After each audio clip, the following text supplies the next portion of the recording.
বিরাট game plan আছে। এবার বলছি ডাবল ইঞ্জিন গভর্নমেন্ট সরকারি। কেন জানেন? এই যে নির্বাচন কমিশনকে নিয়ে এসছে, তার পায়ে আমি জবাফুল দিয়ে বলছি আপনি ভালো থাকুন। আপনি গভর্নমেন্টের হয়ে এনআরসির খেলায় নেমেছেন। বলছেন একবার কারো বাড়ি যাবে, ঘুরে চলে আসবে, 4 বার যাবে। 4 বার তো সকাল দুপুর বিকেলের সঙ্গে যেতে পারে, নাও যেতে পারে, নিয়ে তার নামটা বাতিল।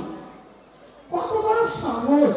শুধু একজন দেশের মন্ত্রী, তিনি কোঅপারেশন ডিপার্টমেন্টের প্রিন্সিপাল সেক্রেটারি ছিলেন, তাই তিনি এসে ডাবল ইঞ্জিন সরকারের মতামত নিয়ে ভোটার লিস্ট থেকে নাম বাদ দেওয়ার চক্রান্ত করেছে মানুষকে, যাতে ওনার বন্ধু কলমে ডাবল ইঞ্জিন কার্ড খেলে তাদের চেতানো যায়।